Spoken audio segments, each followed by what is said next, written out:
हरिः ओं मंगलमूर्तये नमः। ओं गणाधिपतये नमः। यद्पादपङ्कजध्वानैः श्रुतयः श्रुतिमागताः स्पन्दमाना हृदयदेशे ध्याये ब्रह्ममयं गुरुम्। संस्कृतं भारतम आमुख पटल पर आप सभी विद्वज्जनों का, समस्त सुधी श्रोता बंधुओं का, समस्त ज्योतिषानुरागियों का एवं समस्त विद्यार्थी जनों का एक बार पुनः स्वागत है। कल बृहज्जातकम के 22वें अध्याय प्रकीर्णाध्याय में प्रवेश कर चुके थे। कल एक श्लोक की व्याख्या भी हो गई थी। आज दूसरे श्लोक से बात को आगे बढ़ा रहे हैं। पारायण आगे चल रहा है। कल कोई प्रश्न नहीं आया है और ये प्रकीर्णाध्याय, जैसा कि मैंने आरंभ में बता दिया था कि जो ज्योतिष से संबंधित बिखरे हुए तत्व हैं, बिखरे इसके फल हैं, उनका विचार एकत्र यहाँ किया और उनका नाम कारक दिया है। ये वह कारक नहीं है जिन कारक को हम लोगों ने चर कारक या स्थिर कारक के रूप में भावों के कारकों को देखा। यद्यपि कारक का अर्थ करने वाला ही होता है, जो करता है वही कारक है। कर्ता कर्म करण ये सब जैसे कारक कहे गए व्याकरण शास्त्र में, उसी प्रकार ज्योतिष में भी जिसके द्वारा कोई फल घटित हो रहा हो उसको हम कारक कहते हैं। तो ये कारकों का फल क्या होगा ये तो विस्तार से आगे बताएंगे। कल एक श्लोक पर चर्चा हो चुकी है। दूसरे श्लोक को देखें। उदाहरण के तौर पर ये दूसरा श्लोक आचार्य वराहमिहिर कह रहे हैं। कर्कटोदय गते यदोदुपे, कर्कटोदय गते यथोडुपे, सोच्चगाः कुज यमार्क सूरयः, कारका निगदिता परस्परम, लग्नगस्य सकलांबराम्बुगः। अर्थ करें, कर्कट उदय गते। उदय का अर्थ लग्न। हम लोग आरंभ से अभ्यस्त हो चुके हैं। उदय लग्न, अस्त सप्तम और आकाश दशम, पाताल चतुर्थ। तो ये सब भिन्न भिन्न संज्ञाएं हैं। उदय का अर्थ लग्न ही है। अब उदाहरण के स्वरूप में प्रथम श्लोक जो कहा था, कारक बताया था, उसी का उदाहरण एक प्रकार से देकर दूसरा श्लोक पुष्ट कर रहे हैं। कह रहे हैं कि कर्कट माने कर्क, इसको कुलीर भी कहा, कर्कट भी कहा है। कर्क तो है ही। इसी से कैंसर जो एक अंग्रेजी वाले बनाते हैं, इंग्लिश में इसको कर्कट को कैंसर कहते हैं। और कर्कट रोग भी, अर्बुद रोग, कर्कट रोग, ये कैंसर रोग के नाम से जाना भी जाता है। तो ये जलीय लग्न है, जलीय राशि है, चंद्रमा का है। इससे आप लोग भली भांति विदित हैं। तो कहा कि ये कर्क लग्न हो, उदय गते, उदय माने लग्न में कर्क आ जाए, कर्क लग्न हो जाए। और यथो डूपे, उडुप नक्षत्राधिपति, उडुप माने नक्षत्र, उड कहते नक्षत्र को, और उड का प माने पाति, उडुम पाति रक्षति, अथवा उडु का स्वामी, पति माने स्वामी भी। तो नक्षत्रों का स्वामी चंद्रमा ही है। यद्यपि नक्षत्रों का स्वामी चंद्रमा ये ज्योतिष शास्त्र में कहा गया, सभी शास्त्र इसको मानते हैं। नक्षत्राधिपति ही चंद्र कहते ही हैं। नक्षत्र और तारे तो जो हैं बहुत विशाल होते हैं। चंद्रमा तो इसके जो चंद्रमा की आकृति है, आकृति क्या कहें माने इसका जो एक प्रकार से आयतन है, ऐसे 1000 चंद्रमा मिलकर के एक नक्षत्र के बराबर होते हैं। तथापि चंद्रमा को नक्षत्रों का स्वामी क्यों कहा? इसलिए कहा कि जब ये जिस नक्षत्र के सीध में आता है उस नक्षत्र का बोध करा देता है, तभी हम जान पाते हैं कि अमुक नक्षत्र आज है। उन नक्षत्रों का बोध कराने की सामर्थ्य चूंकि चंद्रमा में ही है, इसलिए हमारे आचार्यों ने चंद्रमा को नक्षत्रों का स्वामी कहा, मालिक कहा। तो करें कर्क लग्न हो और कर्क लग्न में चंद्रमा आ जाए, यथा उडुपे सोच्यगाह कुज यमार्क सूर्य, कुज मंगल यम शनि अर्क सूर्य और सूर्य बृहस्पति, ये चारों कहाँ आ जाएं? तो कहा सोच्यगा, अपने अपने उच्च के होकर के स्थित हो जाएं। तो अब कुज का माने मंगल, कुज मंगल को कहते हैं, तो मंगल का उच्च क्या होगा? मकर। कर्क लग्न से मकर को देखेंगे तो दशम में केंद्र में पड़ेगा, दशम में स्थित हो जाए मंगल। और यम माने शनि, शनि भी उच्च का हो जाए तो यह भी केंद्र में पड़ेगा, चतुर्थ में। कर्क से देखेंगे तो चतुर्थ में तुला आएगी, तुला शनि का उच्च राशि है, तो चतुर्थ में हो गया शनि। और फिर कहा कि यम अर्क, अर्क माने सूर्य, सूर्य उच्च का होता है मेष में, तो मेष राशि दशम में पड़ेगी। कर्क से गिनेंगे तो दसवां मेष होगा और मेष में आ जाए सूर्य। अब बचा सूर्य, सूर्य माने बृहस्पति, तो बृहस्पति कहाँ स्थित हो? तो वो भी अपने उच्च के हो जाए, तो बृहस्पति उच्च के होते हैं कर्क में। तो कर्क लग्न में जहाँ चंद्रमा है अथवा चंद्रमा की लग्न कर्क है, वहाँ बृहस्पति आया, चंद्रमा भी बैठ गया। अब चंद्रमा बृहस्पति से चतुर्थ में तो आ गया शनि, सप्तम में आ गया मंगल, दशम में आ गया मंगल, दशम में और सप्तम में शनि। दशम में मंगल मकर का, मकर का मंगल आएगा सप्तम में, और दशम में सूर्य आएगा मेष का। तो मेष के सूर्य दशम में पड़े, लग्न में बृहस्पति आया और चतुर्थ में आ गया तुला का शनि और सप्तम में आ गया मंगल। ये क्रम बन गया। इस क्रम को देखें, कह रहे हैं कारका निगदिता, ये कारक हो गए, परस्पर कारक हो गए। कैसे कारक हो गए? निगदिता परस्परम, कारका परस्परम निगदिता, ये आपस में सभी कारक बन गए। कहा ये कारक कैसे बनेंगे? तो देखिए, एक दूसरे से चतुर्दशम संबंध हो जा रहा है सभी का।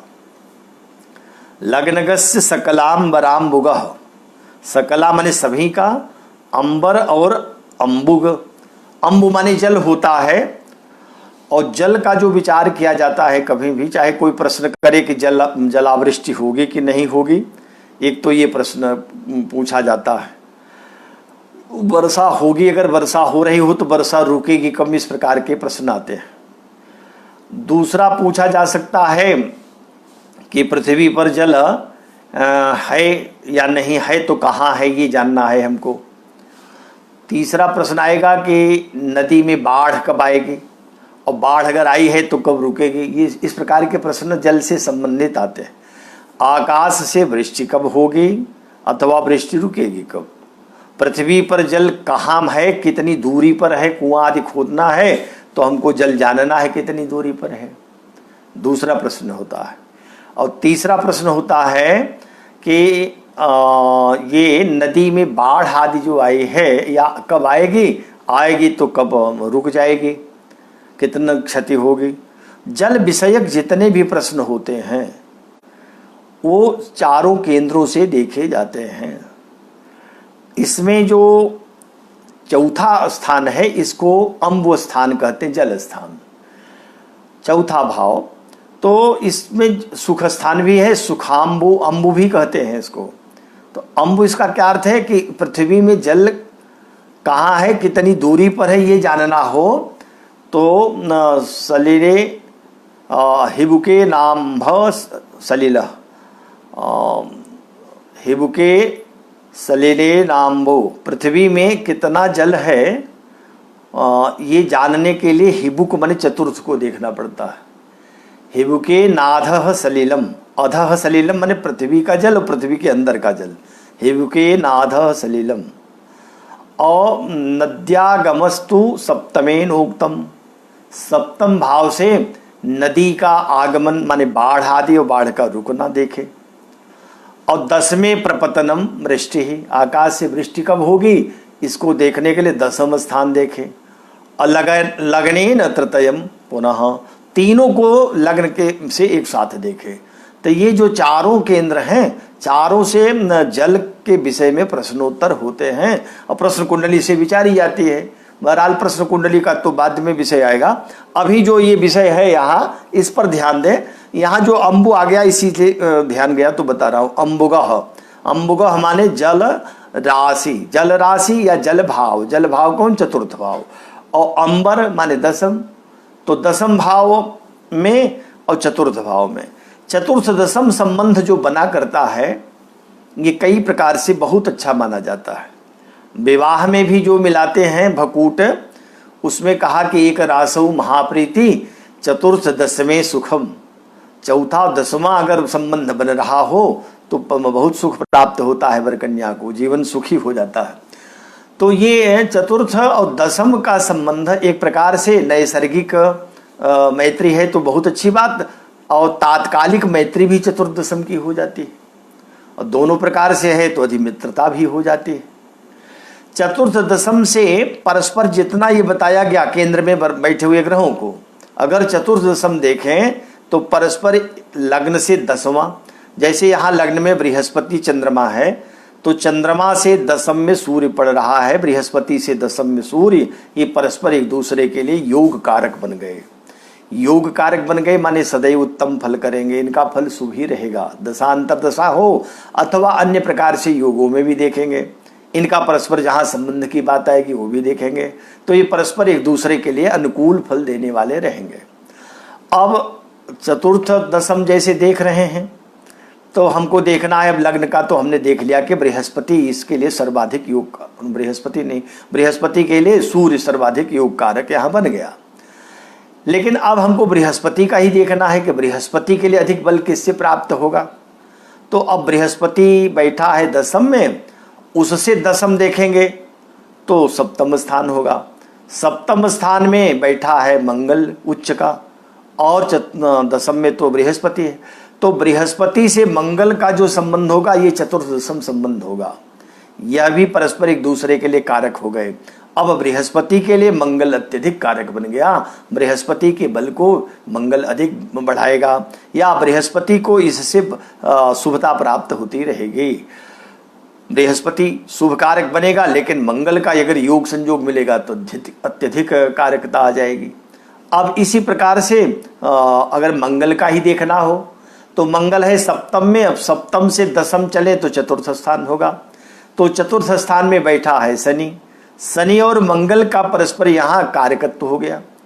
अब मंगल के लिए शनि भी योग कारक बना, तो दसमस्थ जो ग्रह होता है वो विशेष कारकत्व प्रदान करता है। पहले श्लोक में कहा था ना, कर्मगस्तु तेषाम विशेषतः, कर्मगस्तु माने कर्म में गए हुए ग्रह विशेष करके आपस में यद्यप परस्पर सभी कारक बन गए, लेकिन जो विशेष कारकत्व है वो दसम में गए हुए ग्रह से अधिक होगा, ये पहले श्लोक में कह दिया था। तो अब वही यहाँ और स्पष्ट करके बता दिए कि देखिए लग्न हो जाए कर्क और कर्क में हो जाए, अच्छा कोई भी लग्न हो जाए, कर्क तो मान लीजिए रामहेर की अपनी वो है, आप अपना उदाहरण रख लीजिए, हम करें मेष ही लग्न कर लीजिए, तुला लग्न कर लीजिए, मकर लग्न कर लीजिए, और उसमें सभी ग्रहों को उच्च केंद्र में बैठा दीजिए। और पहले श्लोक में कहा था कंटकेषु यावंत आश्रता, जितने कंटक माने केंद्र में रहेंगे, यावंत माने जितने, वो सब कारक तो परस्पर कारक तो आ जाएगा। तो यहाँ एक उदाहरण दे करके बात समझाई कि देख लें श्लोक, करकटो दयगते यथो डुपे, करकट लग्न हो और उस लग्न में उडुप माने चंद्रमा हो, सोच गाह अपने उच्च में गए हों, कौन कौन, कुज यम अर्क सूर्य, कुज मंगल, यम शनि, अर्क सूर्य और सूर्य, सूर्य सूर्य, सूर्य माने बृहस्पति, चारों क्रमशः केंद्र में हों, अपने अपने उच्च में होकर केंद्र में बैठे हों। तो ये क्या हो जाएंगे, कारका निगदिता परस्परम, आपस में ये कारक कहे जाएंगे, सभी परस्पर कारक हो गए। अब लग्नगस्य सकलांबराम मुजगह, लग्न के लिए ये सभी जितने हैं परस्पर योग कारक बन गए, सब शुभ योग कारक बन रहे हैं। अब अंबरा अम्बुगह, अंबर माने दसम, अम्बुग माने चतुर्थ, चतुर्थ दसम संबंध से ये प्रत्येक लग्न के लिए। अब इसमें लग्न के लिए ये तो कर्क लग्न है, अन्य लग्नों को लीजिएगा तो उस लग्न के लिए, तो जो जो लग्न लेंगे उसमें ये सभी ग्रह परस्पर एक दूसरे के लिए कारक बन जाएंगे। यही दूसरे श्लोक का अर्थ है। अब इसमें बहुत विस्तार से कुछ बताने के लिए है नहीं, और ये बात बहुत स्पष्ट है, हाँ सबके समझ में आ गया होगा, कोई अब इसमें क्या दोहराएं। आगे तीसरा श्लोक देख लें। तीसरे श्लोक में कह रहे हैं स्वत्रिकोणोच्चगो हेतुरन्योन्यम यदि कर्म गह सुहृद सद्गुण संपन्न कारकश्चापि सस्मृतः। सोचत्रिकोण सोत्रिकोणोच्चगो हेतुरन्योन्यम यदि कर्म गह सुहृद सद्गुण संपन्न कारकश्चापि सस्मृतः। स्वत्रिकोण उच्चगः, स्व माने अपनी राशि, और त्रिकोण माने मूल त्रिकोण, अपना मूल त्रिकोण, उच्चगः और अपने उच्च राशि में गए हुए ग्रह, हेतु माने कारण बनते हैं किसके, अन्योन्यम परस्पर एक दूसरे के कारक के कारण बन रहे हैं। इसमें यदि कर्मगः जो कर्म में प्राप्त हो रहा हो, कर्म में माने दसम में गया ग्रह होगा, कहीं से भी विचार करेंगे कर्म में गया हुआ ग्रह न केवल उच्च के लिए, एक उदाहरण उच्च का देकर समझा दिया, अब उच्च का न लेकर के दूसरा उदाहरण स्वगृह का ले सकते हैं अथवा मूल त्रिकोण का ले सकते हैं। तो मूल त्रिकोण में या अपनी राशि में अथवा उच्च राशि में परस्पर एक दूसरे के लिए योग कारक बनेंगे, बशर्ते केंद्र में हों, और यदि कर्मगः जो कर्म स्थान में स्थित हो जाएगा, माने जो अपने लग्न से दसम में पड़ेगा। तो लग्न में यदि ग्रह न पड़े हों, मान लीजिए कि यही कर्क लग्न का बताया, तो कर्क में न हो करके कर्क का ही बृहस्पति या चंद्रमा हो और लग्न हो जाए मिथुन का, मिथुन का लग्न, मिथुन लग्न हो तो दूसरे हो गया चंद्रमा में, तो केंद्र में नहीं पड़ा, तो केंद्र में नहीं पड़ा, फिर भी कि इससे अपने मूल उच्च का, अपने उच्च राशि का यदि सूर्य मेष का पड़ रहा है, भले ही वो दसम में न होकर एकादश में होगा, तब भी वो चंद्रमा से दसम में हो जाएगा। तो ऐसी स्थिति में भी कह रहे हैं ये भी कारक बनेगा।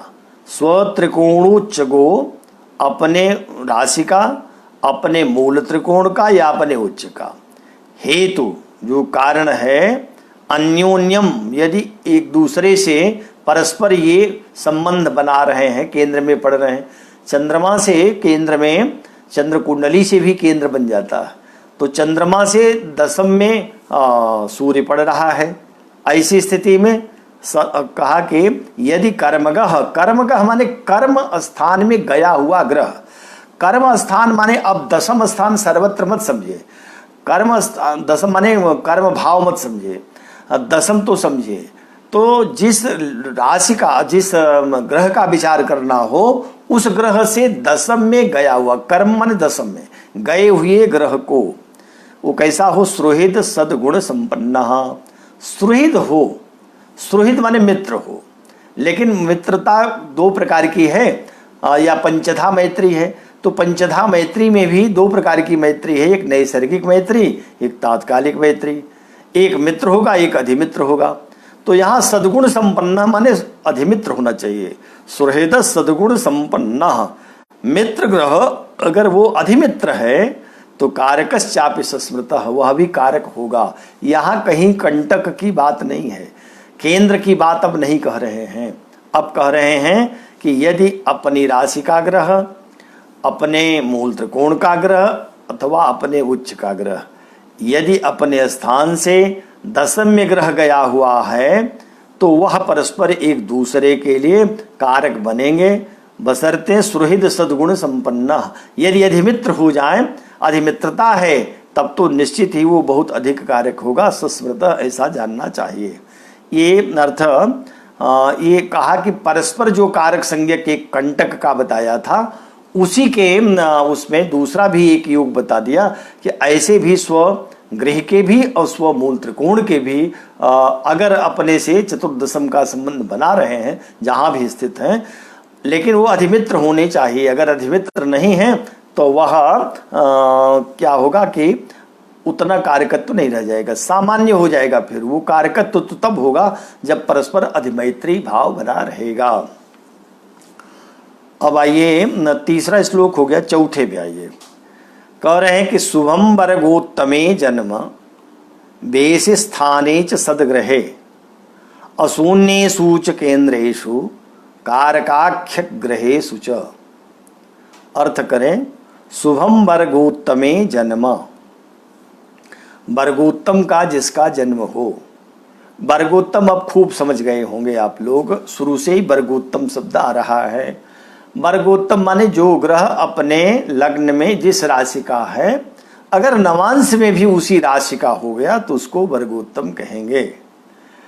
वर्गोत्तम का यही अर्थ है, अगर भाव से कोई, जैसे मान लीजिए द्वितीय भाव में शनि बैठा हो, और भाव द्वितीय भाव का मतलब जैसे मान लीजिए कि मेष लग्न है तो वृष का शनि द्वितीय में है, और नवांश हो जाए धनु का और तब भी द्वितीय में आवे, तब तो वर्गोत्तम शनि का हुआ। लेकिन अगर वो मेष का है और द्वितीय में शनि है तब तो वृष का हुआ, और धनु में दूसरे आया तो दूसरे भाव का तो है, वर्गोत्तम नहीं हुआ क्योंकि अपनी राशि का नहीं हुआ। ये हमेशा ध्यान रखना है कि जिस राशि में जन्म लग्न में पड़ा है उसी राशि में अगर नवांश में भी आता है तभी वर्गोत्तम होगा, भाव के कारण कभी भी वर्गोत्तम नहीं होगा। तो स्व करें शुभम वर्गोत्तमे जन्म, वर्गोत्तमे जन्म, वर्गोत्तम का जो जन्म होता है वो हमेशा शुभ फलदायी रहता है। वर्गोत्तम में कभी भी अशुभ फल नहीं देते ग्रह, वो हमेशा अच्छा ही करेंगे।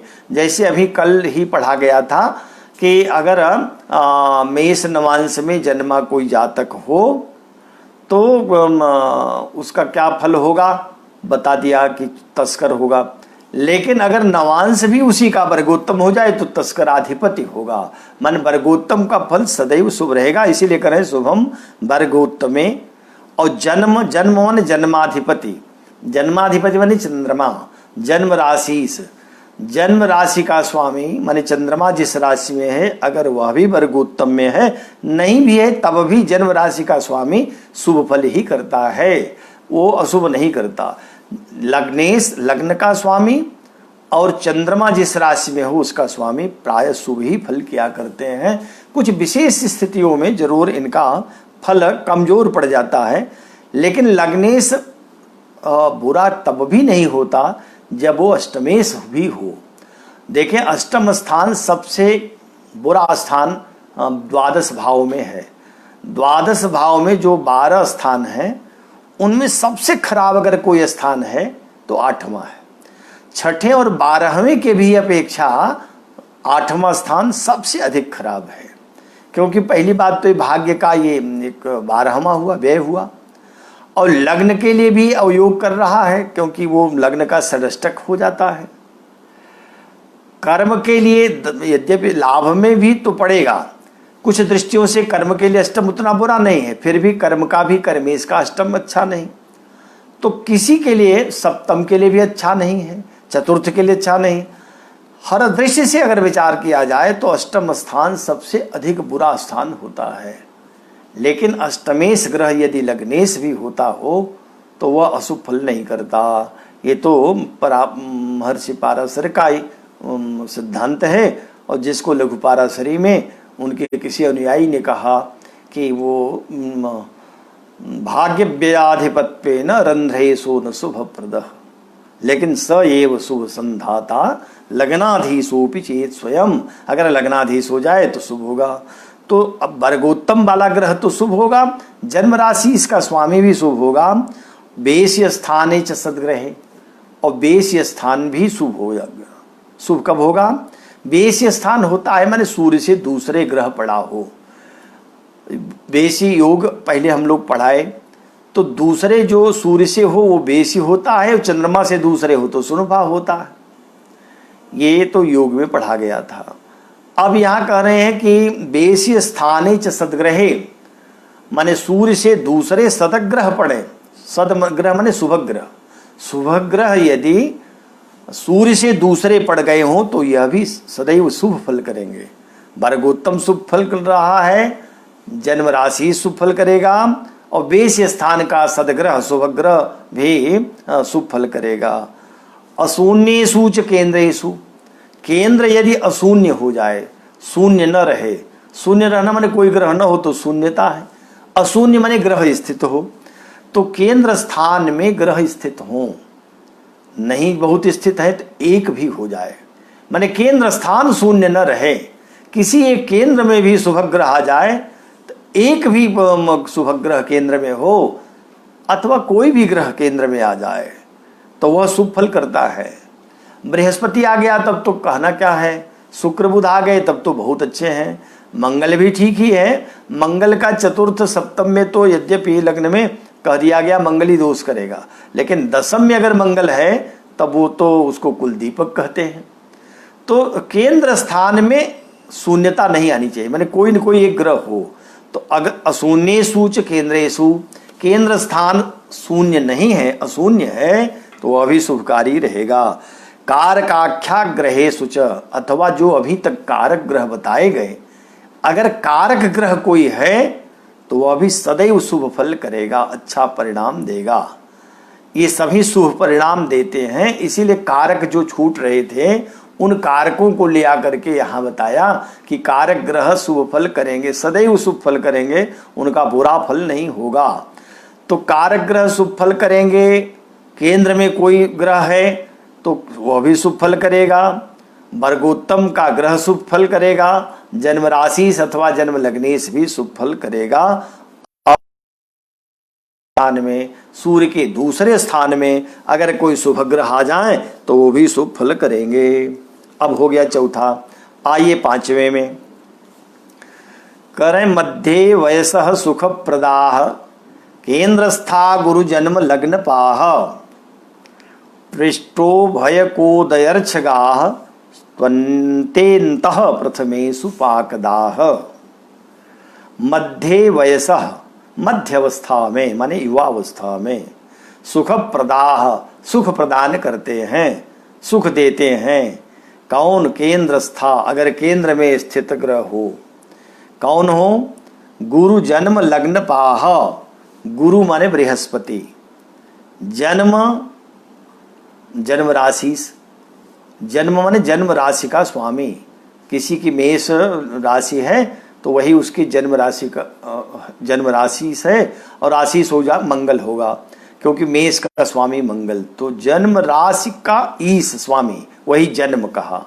और लग्नपा माने लग्नेश, गुरु और राशिष और लग्नेश, ये तीनों केंद्रस्था, केंद्रस्थ हो जाए तो मध्य वयसः सुख प्रदाह, मध्य वयस में बहुत सुख प्राप्त होता है, सुखदायी हो जाते हैं। पृष्ठो भय को दयर्छगास्त्वन्ते अंतः प्रथमेषु पाकदाह। पाकदाह, पाक माने दशा, दा माने देती, दशा का फल देने वाले होते हैं। दशा अपना फल कब देगी? तो कहा कि पृष्ठो भय को दयर्छगाह। तीन प्रकार की राशियों का वर्गीकरण जब राशि प्रभेदाध्याय पहला ही अध्याय पढ़ा गया था तो उसमें आया था ना कि एक राशि शीर्षोदय होती है, एक पृष्ठोदय होती है, एक उभयोदय होती है। गोजास्विकर की मिथुना समृगा निशाख्या, पृष्ठोदया विमुथना कथितास्तैव शीर्षोदया आदि आदि। तो यहाँ जो राशि पृष्ठोदय हो, जो उभयोदय हो और जो शीर्षोदय हो, तीन प्रकार के हैं। हुए ग्रह क्रमशः अंते, माने अगर वह पृष्ठोदय का ग्रह है और दशा आ गई उसकी, मान लिया पृष्ठोदय का ग्रह है गो जास्वी करके मिथुना, ये सभी हैं। तो गो माने वृष, वृष लग्न है और वृष लग्न में ग्रह में बैठा हुआ है शुक्र या शनि, शुक्र ही बैठा है, इसी की शुक्र की दशा आ गई।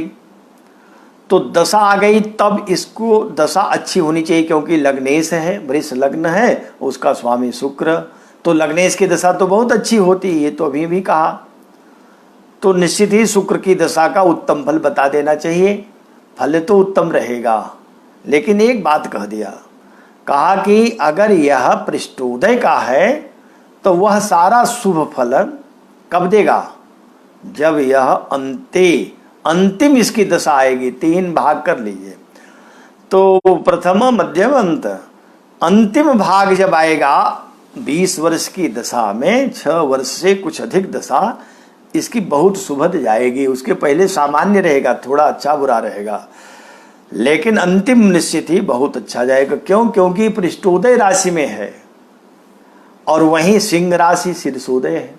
सिंह राशि लग्न में हो, उसका स्वामी सूर्य, उसकी दशा आ जाए तो ये तो शीर्षोदय है, तब ये आरंभ में ही शुभ फल कर देगा। इसका जो आरंभ 2, 2.5, 3 साल का, 2.5 साल का होगा, अथवा अर्धांश भी कर लीजिए, तब वहाँ बहुत शुभ फल रहेगा। आज जब दशा आरंभ होगी तभी। और यदि मीन लग्न है तो उभयोदय राशि होती। मीन लग्न हो, मीन का जो बृहस्पति है उसका स्वामी, वह भी बहुत अच्छा फल करेगा, लेकिन कब करेगा? तो मध्यस्थ में, जब बीच की अवस्था, युवा अवस्था होगी, तब उसका फल अच्छा जाएगा। अच्छा, युवा अवस्था होगी वो तो पहले कहा, यहाँ कह लीजिए कि उस पूरी दशा में बृहस्पति की जो पूरी दशा है वो आदि आरंभ का अवंत का छोड़कर बीच वाला जो समय होगा उसमें उत्तम फल करेगा। प्रथमेषु अंतः प्रथमेषु पाकदाह, अंते अंतः प्रथमेषु पाकदाह। इसका अर्थ यही है कि यदि पृष्ठोदय राशि का स्वामी ग्रह की पाकदा दशा आवे तो वह अंत में शुभ फल देती है, और यदि उभयोदय की है तो मध्य में, शीर्षोदय की है तो आरंभ में ही वो उत्तम फल करने वाली रहेगी। ये है इसका। एक बार चाहे और देख लें, कह रहे मध्य वयसः सुख प्रदाह, मध्य वयस में सुख प्रदान करने वाले ग्रह हो जाते हैं। कौन? केंद्रस्था, केंद्र में स्थित ग्रह। कौन कौन? गुरु, बृहस्पति, और कौन? जन्म माने जन्म राशि का स्वामी ग्रह, और लग्नपाह, लग्न स्थान का स्वामी माने लग्नेश, राशि और गुरु जब केंद्रस्थ होते हैं तब ये मध्य अवस्था में बहुत सुख प्रदान करते हैं। पृष्ठोभय कोदयर्छगा, जो पृष्ठोदय राशि है, उभयोदय राशि है, अथवा अर्कोदय माने शीर्षोदय राशि है, ये कैसी होगी? अंते अंतः प्रथमेषु फलदाह, अंत में पृष्ठोदय वाला, पृष्ठोदय का ग्रह अपनी दशा का फल अंत में शुभ फल प्रदान करता है। और जो यहाँ शुभ नहीं कहा, ये कहा है कि पाकदाह, अपनी दशा का फल करेगा। तो अगर वह ग्रह शुभ फलदायी है, दशा शुभ है, तब शुभ करेगा, अशुभ दशा है तो अशुभ फल करेगा। लेकिन कब करेगा? आरंभ में, मध्य में, अंत में। तो जो पृष्ठोदय वाला है वो अंत में करेगा, चाहे शुभ फल हो चाहे शुभ फल हो। और यदि उभयोदय है तो मध्य में फल करेगा, शुभ या अशुभ। और अगर वह शीर्षोदय है तो शुभ या अशुभ जो भी फल हो रहे होंगे वो आरंभ में ही प्रदान होंगे। ये मिलेगा। ये 5वें श्लोक का अर्थ हो गया। अब इसमें 6ठा श्लोक देखें। दिनकर रुधिरौ प्रवेश काले गुरु भृगुजौ भवनस्य मध्य आतौ रविसुत शशिनौ विनिर्गमस्थौ शशितनया फलदस्तु सर्वकालम। ये गोचर और अष्टक वर्ग से जो फल कहा गया है उसी फल को बता रहे हैं। अष्टक वर्ग से भी ग्रह फल देते हैं, रेखा तो देते ही हैं, लेकिन कोई ग्रह जैसे बताया गया था जिसका अष्टक वर्ग निकालना हो तो सूर्य से चंद्रमा का निकालना है तो कहाँ कहाँ बिंदु देगा, जो बिंदु माने रेखा मिलेगी वह रेखा वाले स्थान शुभ रहेगा सूर्य से, इसको अष्टक वर्ग कहा। और गोचर भी ऐसे ही होता है। गोचर में भी बता दिया कि राशि से जब सूर्य 3, 6, 10, 11 में जाएंगे तो शुभ फल करेंगे। चंद्रमा भी 3 और 6, 7, 9 और 9 क्या 10, 11, 9 और 5 और 2 में भी शुभ होता है जब शुक्ल पक्ष रहता है। ये गोचर का फल है। ऐसे मंगल, शनि, राहु आदि 3, 6, 11, 3, 6, 11 में सदैव शुभ फल करते हैं। बृहस्पति का है तो वो हम दूसरे, 5वें, 7वें, 9वें, 11वें बृहस्पति गोचर से शुभ रहता है। और बुध जो है ये भी दूसरे, चौथे, छठें, 8वें और फिर 9वें, 10वें, 11वें बुध का शुभ फल होता है। और शुक्र का फल, शुभ फल तो लग्न में माने राशि में जिस राशि का है वहाँ भी दूसरे, तीसरे, चौथे, 5वें, 6ठे शुभ नहीं रहता और 7वें शुभ नहीं रहता। 8वें शुभ होता है, 9वें, 10वें, एकादश और 10 में नहीं, एकादश और द्वादश में शुक्र शुभ फल करता है। तो ये शुक्र का शुभ फल हो गया। इस प्रकार से सारे ग्रहों का गोचर होता है। तो ये ग्रह जब गोचर में आएंगे अथवा अष्टक वर्ग में आएंगे तो क्या पूरे समय तक शुभ फल करते रहेंगे या कुछ समय फल देंगे? तो कहा कि दिनकर रुधिरौ प्रवेश काले। दिनकर माने सूर्य और रुधिर माने मंगल। मंगल और सूर्य ये हमेशा जब प्रवेश काल इनका होता है, जैसे प्रवेश करते हैं राशि में, जैसे आज रात्रि में ही भोर में सूर्य आ गए किसके, कर्क के, तो अब सूर्य कर्क का जो फल देना होगा वो 10 अंश तक जब तक रहेगा ये उसका पूरा फल आएगा, शुभ या अशुभ फल। जिन राशियों के लिए, जैसे मेष के लिए चतुर्थ में हो गया तो बुरा हो गया, ये अशुभ फल करेगा 10 दिन तक। वृष के लिए कर्क का तृतीय हो गया, शुभ फल हो गया, तो ये शुभ फल 10 दिन तक विशेष करके करता रहेगा। इसी प्रकार से और सबको जान लीजिए। तो ये शुभ अशुभ फल जो कहा गया गोचर का या अष्टक वर्ग का, इसमें सूर्य और मंगल दिनकर रुधिरौ प्रवेश काले, ये जब प्रवेश करते हैं तो आरंभ के 10 अंश तक ही इनका विशेष फल रहता है, उसके बाद फल सामान्य हो जाता है, अच्छा या बुरा। और गुरु भृगुजौ भवनस्य मध्य यातौ, गुरु माने बृहस्पति और भृगुजौ माने शुक्र। तो शुक्र बृहस्पति जब भवनस्य मध्य यातौ, उस राशि के मध्य में आते हैं, तब शुभ फल अशुभ फल जो भी फल होगा, शुभ अशुभ दोनों के लिए जानिएगा, केवल शुभ फल ही नहीं। शुभ या अशुभ फल कब करेंगे? जब भवनस्य मध्य आतौ, भवन के मध्य में आएंगे, माने 11 अंश से 20 अंश तक जब रहते हैं तब गुरु और शुक्र अपना पूरा फल देते हैं। उस समय ये चरम पर होते हैं, बुरा फल है तो बुरा चरम पर करेंगे, अच्छा फल है तो अच्छा करेंगे।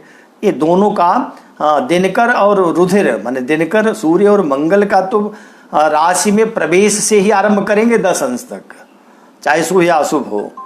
और बृहस्पति और शुक्र का मध्य में फल आएगा, चाहे तो अशुभ हो या शुभ हो। रविसुत शशिनौ विनिर्गमस्थौ, रविसुत माने शनि और शशिनः माने चंद्रमा, चंद्रमा और शनि विनिर्गमस्थौ जब निकलने लगते हैं, अंतिम अंश में आ जाते हैं। बाद के कुछ आचार्यों ने कहा कि अंतिम अंश माने जब 27 से 30 तक आवे तभी फल जानना चाहिए। बराहमिहिर ने तो विनिर्गमस्थौ कह दिया, निकलने लगते हैं। लेकिन यहाँ अर्थ यही लेना चाहिए कि जैसे 10 अंश से हम 20 अंश तक कर रहे हैं, 11 से 20 या 0 से 10, वैसे इसको 21 अंश से 30 अंश के बीच में जब हों, कौन? रविसुत माने शनि और शशि माने चंद्रमा, तब जानना चाहिए कि इनका शुभ अशुभ फल पूरा आ जाएगा। लेकिन शशि तनयः जो चंद्रमा का बेटा बुध है, ये कब करेगा? फलदस्तु सर्वकालम, ये जब से प्रवेश करेगा और जब तक रहेगा पूरे काल तक अच्छा या बुरा जो उसका फल होगा वो मिलेगा। तो ये भी स्पष्ट एक बार देख ले। दिनकर रुधिरौ प्रवेश काले, सूर्य और मंगल प्रवेश करते ही राशि में प्रवेश के समय में, चाहे गोचर हो अष्टक वर्ग हो, तो प्रवेश करते ही अपना फल करते हैं, शुभ या अशुभ। गुरु भृगुजौ बृहस्पति और शुक्र मध्य में, जब भवन माने राशि के मध्य में आते हैं तब शुभ या अशुभ फल देते हैं। रविसुत शशिनो विनिर्गमस्थौ, और रविसुत माने शनि और चंद्रमा जब निकलने लगते हैं माने अंतिम भाग में आते हैं, तब ये अपना शुभ अशुभ फल देते हैं। शशितनया फलदस्तु सर्वकालम, लेकिन बुध अपना सभी कालों में समान फल देता है। समान फल से अभिप्राय है अगर अच्छा दिया तो पूरे राशि में, बुरा दिया तो पूरे राशि में, ऐसा समझना चाहिए। अब ये 6 श्लोक थे, 6 पूरे हो गए प्रकीर्णाध्याय के। का इति श्री वराह मिहिर कृते बृहज्जात के प्रकीर्णा का अध्याय 22, प्रकीर्ण का अध्याय। ये प्रकीर्णक नामक 22 माने 22वां अध्याय आज पूर्ण हो गया। वराह मिहिर कृत बृहज्जातक का प्रकीर्णक नामक जो 22वां अध्याय है वो अभी समाप्त हो गया। बहुत अच्छी बात हो गई, 22 अध्याय पूर्ण हुए, इस बात की खुशी हुई। अब आइए 23वें अध्याय में। 23वां अध्याय है, ये इसका नाम रखा है अथ अनिष्टाध्याय। अनिष्ट अध्याय है 23। तो ये समय पर्याप्त समय है, अभी 2-3 श्लोक तो आसानी से हो जाएंगे। देखिए ये है क्या अनिष्ट अध्याय। इसके पहले एक अध्याय और कहा था अरिष्ट अध्याय। वो छठा जो अध्याय था बृहज्जातक का, उसका नाम था अरिष्ट अध्याय। छठा अध्याय, छठा चूंकि भाव भी अरिष्ट ही होता है, छठा भाव भी रोग का या रिपु का, शत्रु का या ऋण का स्थान है, इसलिए वो छठे भाव से रिपु ऋण रोग के कारण वराहमिहिर ने छठे अध्याय को अरिष्टाध्याय कहा था। तो ये अरिष्ट और अनिष्ट देखने में तो एक जैसे लगते हैं। अनिष्ट का अगर हम कहें कि इसका विलोम करें तो इष्ट होगा, अरिष्ट का भी करें तो इष्ट ही होगा। तो जब दोनों इष्ट ही हैं तो अनिष्ट अरिष्ट कह करके दो अलग अलग क्या कहना चाह रहे हैं, ये जानना चाहिए। तो अब देखें थोड़ा अंतर है अरिष्ट और अनिष्ट में। वो क्या अंतर है? तो जो अरिष्ट है वो प्रसूतिका गृह को भी अरिष्ट कहते हैं। उस समय बताया था जब अरिष्टाध्याय पढ़ाया था, पढ़ाया क्या था माने जब चर्चा किया था। हम तो अपने को पढ़ा मानते नहीं, हम ये समझते हैं कि हम लोग चर्चा कर रहे हैं, आपस में एक दूसरे से विनिमय कर रहे हैं, विचार विमर्श चल रहा है। तो जब छठे अध्याय पर हम लोगों ने अरिष्ट अध्याय पर चर्चा की थी तो ये बात हुई थी, चूंकि उसके पहले सूतिका अध्याय चला था, निषेका अध्याय हुआ था। तो सूतिका का जो गृह होता है, सूतिका गृह, उसको हम लोग कहते हैं कि ये अरिष्ट है। अरिष्ट का एक अर्थ और किया था, कहा था कि अरिष्ट को इष्ट भी कहते हैं। और ये कहा था कि जैसे आयुर्वेद वाले तो इष्ट ही मानते हैं, अरिष्ट को इष्ट ही कहते हैं कि ये शुभकारी होता है। और जो अपनी औषधि वो बनाते हैं सड़ा करके, उसको अरिष्ट ही कहते हैं। द्राक्षारिष्ट हो, कुटजारिष्ट हो, अथवा जो अशोकारिष्ट आदि हैं, ये सब अरिष्ट ही तो हैं। तो ये जो अरिष्ट हैं, ये अगर बुरा होता तो क्यों इसको अरिष्ट कहते हैं? यहाँ अरिष्ट शब्द सीधे से कहा गया है। तो अरिष्ट का अर्थ आचार्यों ने कर दिया था कि ये अरिष्ट जो है ना, ये निरापद अर्थ के अर्थ में है, पूर्णता के अर्थ में भी होता है। और अरिष्टम स्याद अरिष्टमप्यभिधीयते, ये अमरकोशकार ने भी कहा कि अरिष्ट को इष्ट भी समझना चाहिए, अरिष्ट भी कहिए उसको। अब अरिष्ट का अगर विलोम किया जाए ना तो रिष्ट ही होता है। वो अ यहाँ निषेध है, और ये नहीं है कि इष्ट और करें, इष्ट नहीं होता। अरिष्ट का विलोम हमेशा रिष्ट होता है, रिष्ट। और रिष्ट जो है वह अनुकूल के अर्थ में भी है, अरिष्ट प्रतिकूल के भी अर्थ में है। तो दोनों अर्थों में लेना चाहिए। इसलिए अरिष्टाध्याय में जो बताया गया था वह तो अब बीती बात हो गई, वहाँ से फिर से सुन सकते हैं। उसमें आरंभ में हमने चर्चा कर दी थी, लेकिन अब तो अनिष्ट की चर्चा करनी है। तो अनिष्ट क्या है? अनिष्ट तो सुनने से लगता है कि ये जरूर खराब है, ये अच्छा नहीं है। इसमें कोई ऐसा आयुर्वेद वालों में ने कोई औषधि नहीं बनाई, अथवा अन्य किसी ने नहीं बनाई जिसको हम लोग कहते कि अशोका अनिष्ट है। अनिष्ट तो हो ही नहीं सकता, अनिष्ट माने हमेशा घातक होता है। अच्छा, दोनों में देख ले धातु क्या होती है। तो ये जो अनिष्ट शब्द बनता है न इष्ट इति अनिष्ट, नए तत्पुरुष समास होता है। और यहाँ इस गतौ धातु होते हैं, अक्त प्रत्यय दोनों में लगेगा। अक्त प्रत्यय जब लगता है तब शेष बचता है। तो अनिष्ट में इस गतौ धातु जो यात्रा चल रही है उसमें अवरोध आ गया, रुक गए और जो कष्ट आ गया, ये हो गया अनिष्ट। और ये अरिष्ट जो होता है ये रिस हिंसा याम धातु है। रिस हिंसा धातु से अक्त प्रत्यय करते हैं तब ये रिष्ट बनता है, उसी को नहीं करेंगे तो अरिष्ट बन जाता है। तो वह जो अर्थ है अरिष्ट का वह अनिष्ट में नहीं आता। अरिष्ट में तो अरिष्टम स्याद अरिष्टम अप्यधीयते कही है अमरकोशकार ने। और जब एक करुण रस की निष्पत्ति किया है, करुण रस जो कुल 9 रसों को बताते हैं काव्यशास्त्र में, तो साहित्य दर्पणकार आचार्य विश्वनाथ ने कहा था कि इष्टनाशाद अनिष्टाप्ते करुणाख्यो रसो भवेत। इष्ट नाश जब हो जाता है, अनिष्ट आ पड़ता है, अनिष्ट की प्राप्ति हो जाती है, तब वो करुणा आ जाती है, वही करुण रस बन जाता है। इष्ट नाश, अनिष्ट की माने आ जाना, प्राप्ति, अनिष्ट की अचानक प्राप्ति और इष्ट का नाश, ये करुण रस हृदय में ले आ देता है, यही है करुण रस। तो ये अनिष्ट जो है ये अनर्थकारी ही होता है, ये कई प्रकार से होता है। ये क्या होता है, जैसे हमारी कुछ इच्छा नहीं है, न चाहे हुई बात हो जाए तो उसको कहेंगे अनिष्ट हो गया।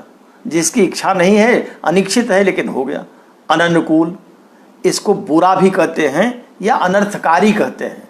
तो जो भी अनर्थ होता है उसको हम लोग कहते हैं कि यह अनिष्ट हुआ। ये ज्योतिष का जो अनिष्ट है ये कुछ न कुछ हानि करेगा, इससे लाभ कुछ नहीं होगा। ये अनिष्ट माने एक प्रकार से न चाही हुई बात जीवन में घट जाती है। दशा चल रही अच्छी चल रही, अचानक कोई अनिष्ट हो गया। वह अनिष्ट स्वतः का भी होता है, अपने इष्ट मित्रों का भी हो सकता है, आत्मीय लोगों का हो सकता है। घर परिवार में पत्नी, पति, पिता, माता, पुत्र, इन पर जब कोई विपत्ति आती, बीमार ही पड़ते हैं, तभी कुछ देर के लिए मन मुंह सूख जाता है, अरे ये तो क्या हो गया। अचानक सब शांति से चल रहा था, अब किसी को एक कष्ट आया अपना है तो तत्काल फिर जो है हृदय सूख गया। और ये आघात बहुत बड़ा आघात होता है। प्रथम बार जब आवेग आता है, चाहे सुख का हो चाहे दुख का, तो हृदय उसको सहन करने में वही सब सहन कर पाता है जिसने पहले से कुछ थोड़ा थोड़ा सहा है। जिसने बिल्कुल कुछ नहीं सहा है उसका तो हृदय एकदम से टूट ही जाता है। तो हृदय पर आघात सुख का और दुख का प्रथम ही आवेग ये सबसे अधिक कष्टकारी हुआ करता है। इसमें जब अनिष्टदायक सूचनाएं होती हैं तो व्यक्ति विचलित हो जाता है। भले ही अभी इतना पता चले कि कोई बीमार पड़ गया, अपना प्रिय कोई व्यक्ति बाहर है, अभी कोई सुन ले कि उसको कोरोना हो गया, तो तत्काल उसको स्वयं को इतना बड़ा संकट होगा कि वो व्यक्त नहीं किया जा सकता। लेकिन दुनिया में कितने लोग प्रभावित हैं वो पढ़ करके बस जानते हैं, कितना सुन करके जानते हैं। इतने लोग प्रभावित हो गए, होते रहे, कोई फर्क नहीं है। लेकिन अपने व्यक्ति को अगर हुआ तब अनिष्ट की आशंका आ जाती है। पाप की आशंका, अनिष्ट की आशंका हमेशा व्यक्ति को अपने लोगों के विषय में ही हुआ करता है। अस्तु, तो ये अनिष्टाध्याय जो आचार्य ने कहा है इसका अर्थ यही है कि संकट कब उपस्थित हो जाएंगे, जो संकट आएंगे अनचाहे संकट, उन्हीं को अनिष्ट कहा है। और एक किस रूप में आते हैं तो पहले श्लोक को देखिए, कह रहे हैं लग्नात् पुत्र कलत्रभे शुभपते प्राप्ते थवा लोकिते चंद्राद् वा यदि संपदस्ति हितयोर गेयोन्यथा संभव पाथोनुदयगे रवौ रविसुतो मेन स्थितो दारः पुत्रस्थानगतस्य पुत्रमरणं पुत्रो वनेर्यक्षते। अर्थ होगा लग्नात् पुत्र कलत्रभे, लग्नात् माने लग्न से, और दूसरी लाइन में चंद्रात् वा अथवा चंद्रमा से। लग्न और चंद्रमा दोनों को देखना चाहिए। अब ये है कि प्रायः प्राचीन आचार्य तो ऐसा करते थे, अभी भी ऐसा होता ही है।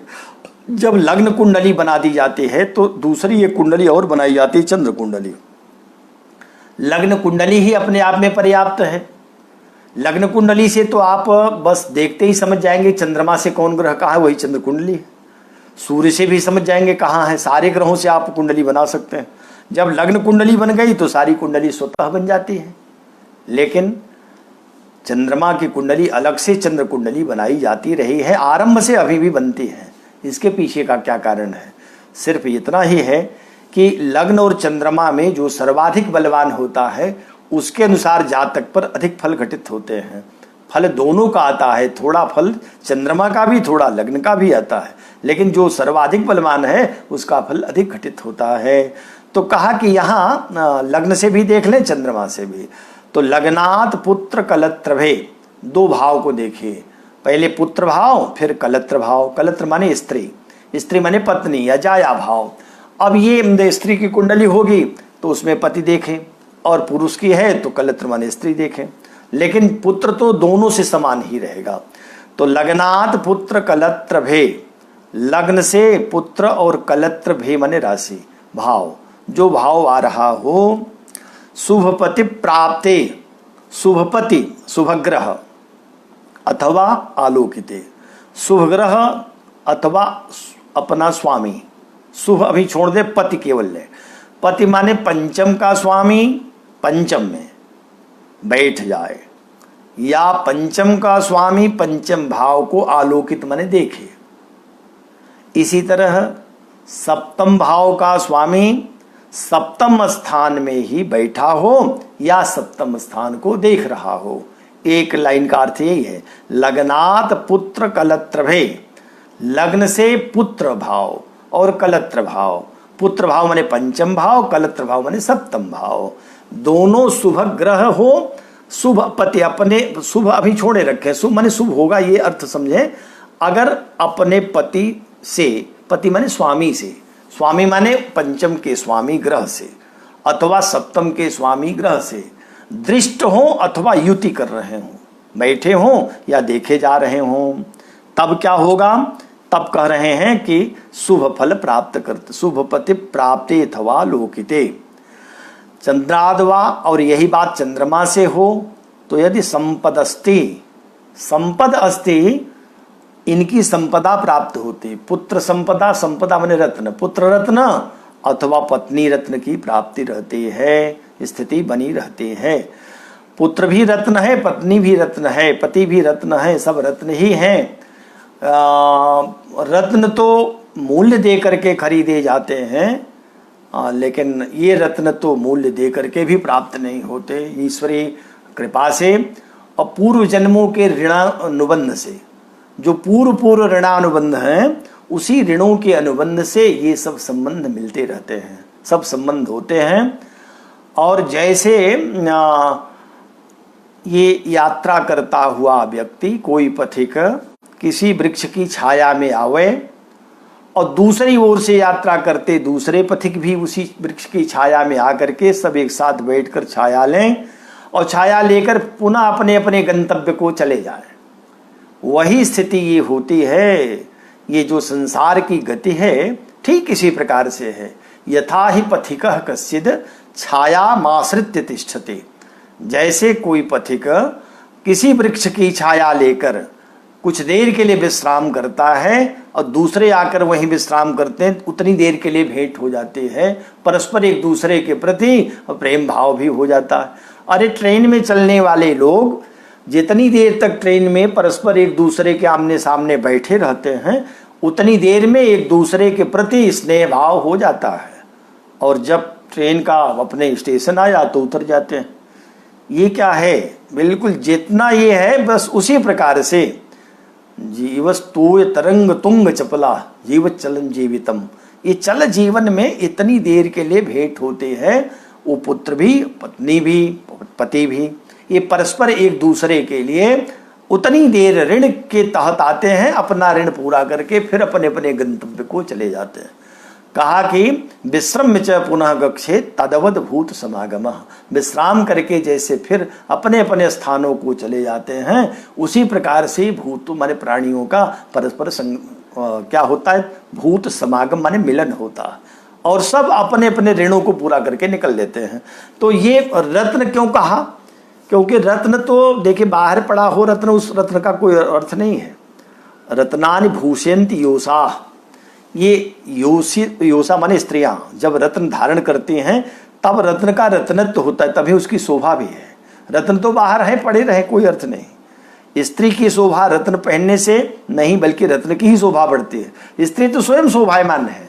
ठीक उसी प्रकार से पुत्र रत्न, पुत्र की प्राप्ति के लिए स्त्रियां कितना मनौती मानती हैं। परमात्मा से प्रार्थना करना, व्रत करना, यज्ञ तप अनुष्ठान करना और अपने शरीर को सुखा देती हैं कि हमको एक पुत्र मिल जाए। पत्थर तक पूजती हैं, दीवार में चित्र बना करके उसको सब चढ़ाती हैं, पूजन करती हैं, मानती हैं कि माँ हमको एक संतान मिल जाए।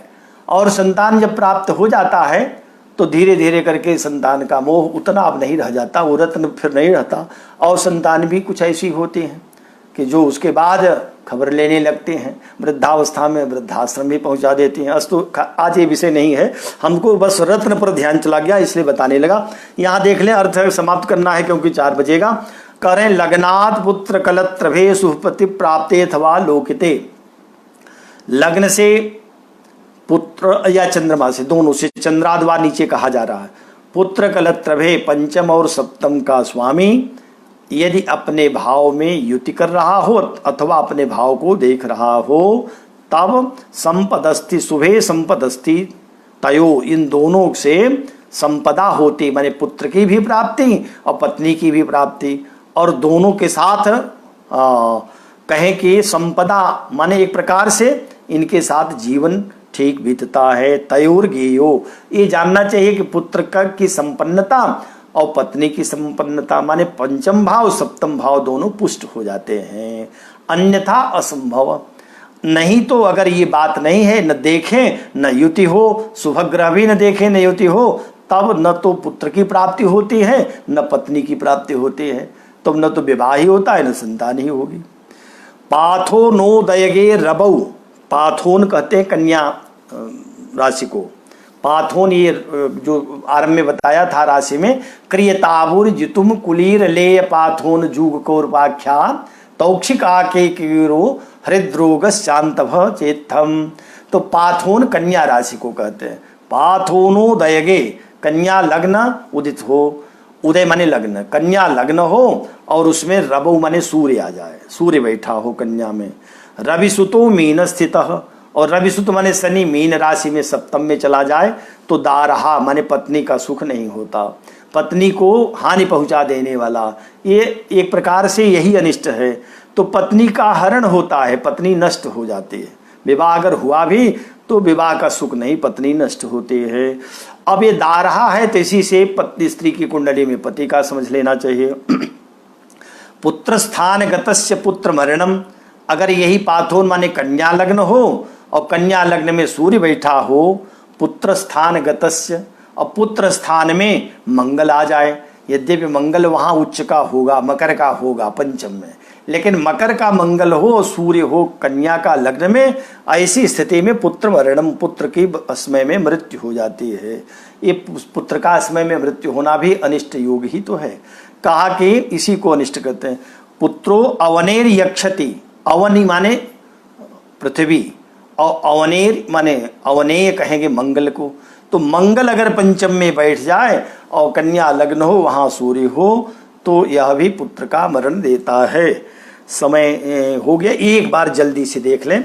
लग्नात् पुत्र कलत्रभे सुहपतिर प्राप्ते अथवा लोकिते, चंद्राद्वा यदि संपदस्ति हितयोर गेयो अन्यथा संभवः।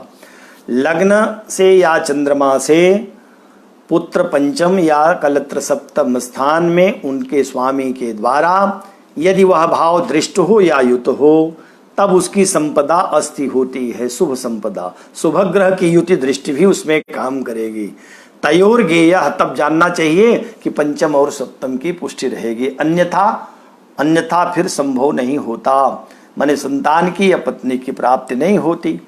और पाथोन कन्या लग्न हो, उसमें उदयगे रवौ, सूर्य बैठा हो, रवि सुतः माने शनि मीन में सप्तम में चला जाए तो दारहा, विवाह में विलंब या विवाह का सुख न हो, यदि विवाह हो तो दारहा पत्नी की मृत्यु हो जाए।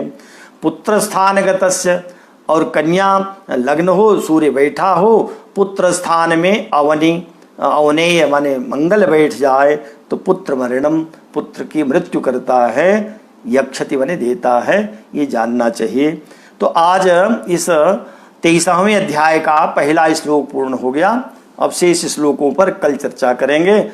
अस्तु सर्वे भवन्तु सुखिनः, सर्वे सन्तु निरामयाः, सर्वे भद्राणि कश्चित् दुःख भाग् भवेत्। शुभं भूयात्। जयतु संस्कृतं, जयतु ज्योतिषं, जयतु भारतम्। धन्यवादः।